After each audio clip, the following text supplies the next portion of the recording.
es una realización de la Asociación Gnóstica de Estudios Antropológicos y Ciencias de América Confederada, Argentina. El calendario azteca justamente, y si lo pudiéramos ver en pantalla, encierra un simbolismo maravilloso, ¿sí? Dentro de ese calendario azteca se encuentran encerradas toda la sabiduría del pasado, del presente y del futuro, ¿sí? Tan sabios eran los aztecas. Sabios sobremanera. Ahí está la sombrilla, sí. Perdón Carlos, de esta enorme sombrilla que hablábamos. También veíamos nosotros allí al comienzo, a la entrada, lo veíamos a Tlaloc, ¿sí? Que en el momento en que se hacía se lo llevaba desde un pueblo cercano a Tlaloc entre varios camiones, porque es realmente es muy pesada esa piedra. ¿Quién era Tlaloc? Tlaloc, dios de las aguas. Ajá. Se lanzó un torrencial aguacero sobre todo el Distrito Federal, ¿sí? En el momento en que era transportado hacia ese lugar. Eso que estamos viendo en este momento es la Gran Tenochtitlán, las construcciones blancas, y en el centro de la ciudad había una gran plaza en la cual se encontraba enclavado un templo de oro macizo, ¿sí? Que era lo que los españoles buscaban también, porque obviamente fueron conociendo de las leyendas de este pueblo. Así que se llevaron todo el oro. Se llevaron todo. Eso, claro.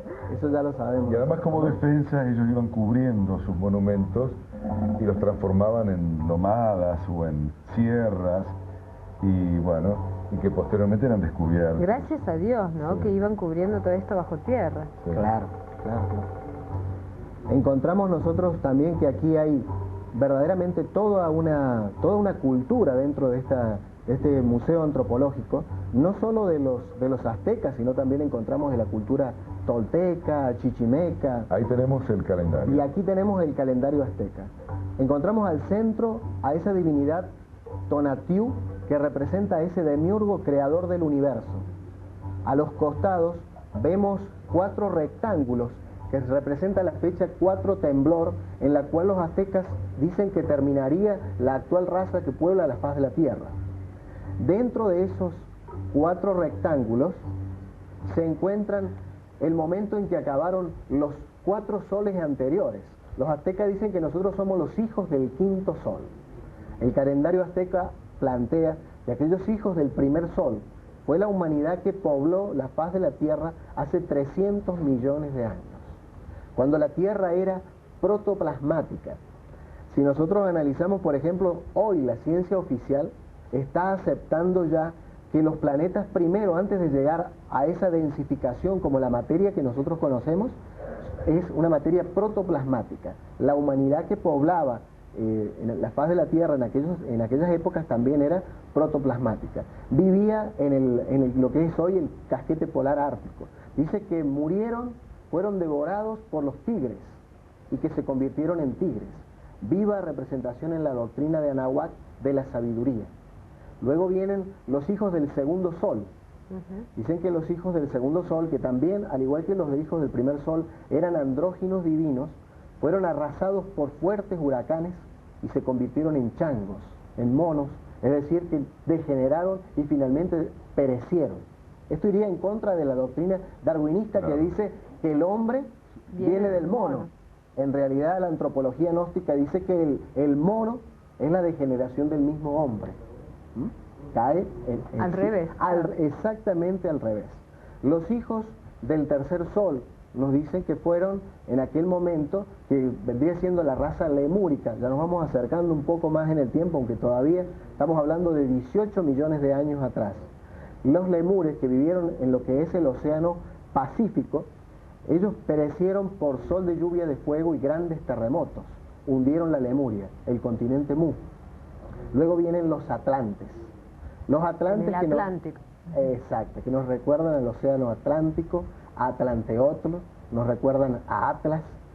Los atlantes fueron los hijos del cuarto sol y perecieron bajo las aguas, y nos dice que se convirtieron en peces. Pero creo que es importantísimo que nosotros hagamos un poquito de referencia a qué decían los aztecas sobre nosotros, porque obviamente no hablaban en un pasado, sino que estaban hablando en un futuro. Ese futuro es el futuro del 5.º sol, el futuro de nosotros, esta humanidad que puebla esta faz de la tierra. Ellos decían que nosotros pereceríamos por el fuego y por los terremotos. Y eso sucederá en un futuro porque las grietas que se encuentran en el fondo de los mares, grandes grietas que se encuentran en el fondo de los mares, han hecho poner en contacto, en ebullición, las aguas del fondo de los mares, y nosotros vemos ya cómo en todo el planeta han comenzado lentamente a entrar en erupción grandes volcanes que se encontraban hace miles de años apagados. Ellos han entrado en erupción. ¿Y todo esto dice el calendario azteca? ¿Está plasmado en...? Todo eso está plasmado en forma sintética dentro del calendario azteca, ¿sí? Ellos nos mostraban toda esa sabiduría en piedra, por eso hay una síntesis de conocimiento que ellos dejaban plasmada allí. Pero luego nos decían que después de esta humanidad no se acaba el planeta, porque todo planeta da sus 7 razas con sus 7 subrazas. Este planeta ya se encuentra en su 7ª subraza. Esta humanidad se encuentra en su 7ª subraza, en esta 5ª raza que poblamos nosotros. La primera raza surgió allá por el Asia Central, por el Tíbet. La segunda subraza estuvo en la India. La tercera en Persia, Caldea y Egipto. La cuarta en Grecia y Roma. La quinta entre los germanos e ingleses. La sexta en América Latina. Y la última en los Estados Unidos, donde vemos que todas las razas del mundo se han mezclado para dar origen a lo que es la 7ª subraza. Es decir, estamos en la 7ª subraza de la 5ª raza. Mira el calendario, todo lo que trae. Sí. ¿Cómo surgió en tu vida el estudio y la especialidad en estos temas, Carlos? ¿Cómo surgió? Surgió porque uno en la vida empieza a buscar respuestas a esos interrogantes. A nosotros no nos pueden traer interrogantes de fuera. Nosotros aprendemos de acuerdo a los interrogantes que nosotros ya tenemos en nuestro interior. Porque si hay algo que lleva al ser humano a un aprendizaje, es realmente prestar una atención de tipo consciente, y eso depende del entusiasmo que uno tiene. Y en aquellos primeros años, hablamos de 15, 16, 17 años, que uno comienza a despertar a todo ese mundo, en principio intelectual, se daba la búsqueda por todo eso que uno no alcanza a comprender. ¿De dónde viene? ¿Para dónde va? ¿Por qué está aquí? ¿Para qué está aquí? ¿Cuál es el verdadero sentido que tiene la vida? Filosofía.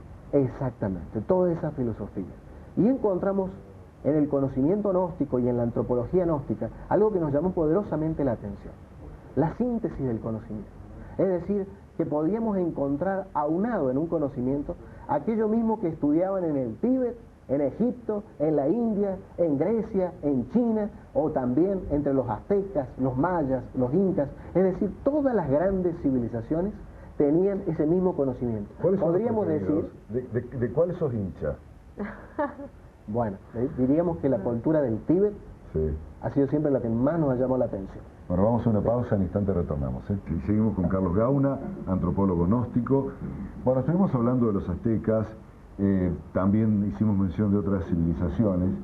Yo te preguntaría, ¿qué quedó en el mexicano actual de todo eso, no? ¿Qué quedó? Bien.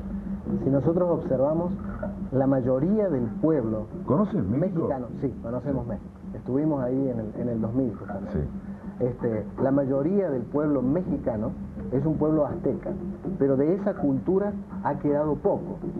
Sin embargo, nosotros vemos que en algunos lugares específicos hay mucha veneración a esos sabios aztecas. Por ejemplo, al norte de México, en una ciudad que es San Luis Potosí. Sí. Allí nosotros nos encontramos con gran parte de esa mística, con gran parte de ese respeto a todas esas culturas. Por eso nosotros vamos viendo tanta diferencia también cuando nos vamos trasladando en ese país. Por ejemplo, si nos trasladamos hacia Yucatán, o si trasladamos hacia el sur, hacia Acapulco, vemos diferencias culturales grandes. ¿Sí? Vemos grandes diferencias culturales en ello. Las grandes divinidades, cuenta la leyenda, que para que no se perdiera en ese pueblo y para que algún día volviera a florecer, como en Tenochtitlán, como en Teotihuacán, como en todo ese antiguo México, toda esa gran sabiduría, ellos dice que ingresaron dentro de los vegetales, dentro del maíz, para que consumiendo ese maíz, para que a través de toda esa alimentación del mexicano, ellos pudieran de nuevo estar en contacto con esas divinidades antiguas, ¿no?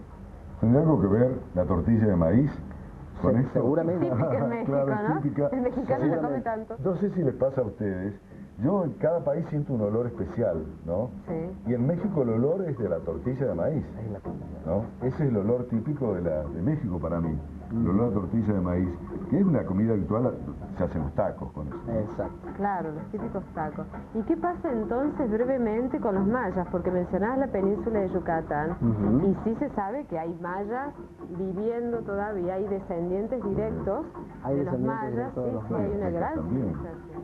Bueno, desgraciadamente hay muchos aspectos que se han perdido, otros no tanto. Eso depende también del respeto que se tiene.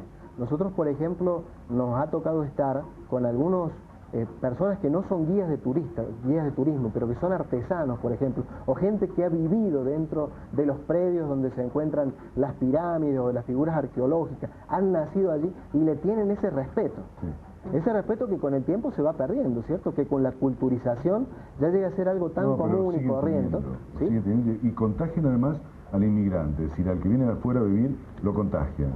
Todo lo contrario de lo que pasa con nuestro país, ¿no? Nos marginamos y faltamos el respeto a todo lo que pueden ser las tribus y nuestros ancestros. A mí lo que me llamó la atención, esto de que vos hablabas de esta fiesta que le hacen a la muerte, ¿no? Que se celebra, claro. Hay una fecha. ¿Cuál es el origen hay de una esto? Fecha. Porque hoy vemos, ¿no? Llegás a México, están las calaveras, se regalan calaveritas. Nosotros ya hablábamos en uno de los bloques, hablábamos justamente de que en la época de la Atlántida se hacían los ceremoniales, aquellos rituales que tenían que ver justamente con ayudarla al alma desencarnada en esos mundos superiores.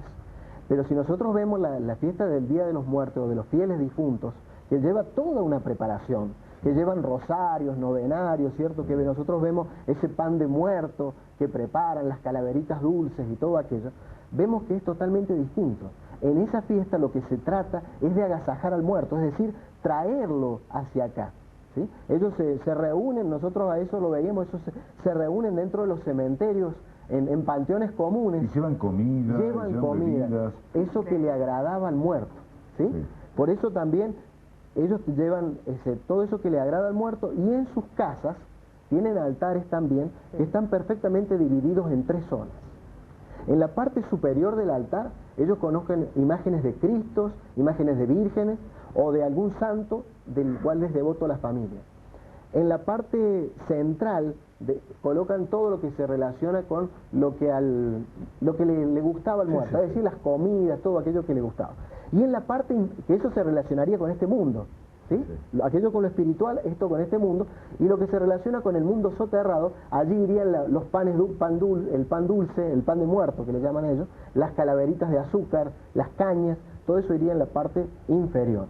Es decir, y desde el lugar de los panteones hasta las casas de cada uno de ellos, hacían con pétalos de flores todo un camino para ayudarlo a ese desencarnado que pueda regresar a sus lugares, para que pueda visitarlos justamente en esa festividad. Es decir, que toda esa... Además hay toda una artesanía. Hay toda una artesanía. Alrededor de todo eso, me acuerdo de un mercado que para esa época está absolutamente lleno de objetos para los muertos. A nosotros nos tocó estar justamente en esa época en Distrito Federal y se unen 2 festividades. O sea que estaba todo el mundo ataviado para la época. Se une la festividad de Halloween, el 31 de octubre, con la festividad de los muertos, el 1 y 2, que en realidad no es el 1 y 2, porque si uno ve, tiene todo feriado, toda la semana, toda una semana, porque esa semana está dedicada a los seres queridos, a los muertos. Con canciones, le llevan sus grupos de mariachi, todo lo que al muerto le gustaba, exactamente, haciéndole ver que no se lo ha olvidado, que todavía se lo tiene presente. Ese es el sentido que tiene esa fiesta. No sé por qué me acordé de una artesanía también típica, de así que tiene todo un simbolismo, que es el árbol de la vida. Ah, también, ¿no? Bueno, ese árbol de la vida está íntimamente relacionado con lo que nosotros hablábamos en Teotihuacán, con esa calzada de los muertos. Porque para que algo nuevo nazca, algo viejo debe de morir. Para que la planta renazca, la semilla debe morir. para que nosotros nos transformemos, lo viejo en nosotros debe morir. Ese es el significado de por qué el árbol de la vida incluye también dentro de sí a su hermana gemela, que es la muerte. Lo O podemos sea que dejar así simbólicamente el hombre viejo muere y nace el hombre nuevo. como un mensaje también. Como un mensaje, de exactamente. este programa, ¿no? Sí, Saúl. Bueno, Carlos Gauna ha sido muy amable, ha sido muy claro. Muchísimas gracias. Sabes un montón de todo esto. Muchísimas gracias, ¿no? Es una realización de la Asociación Gnóstica de Estudios Antropológicos y Ciencias de América Confederada, Argentina.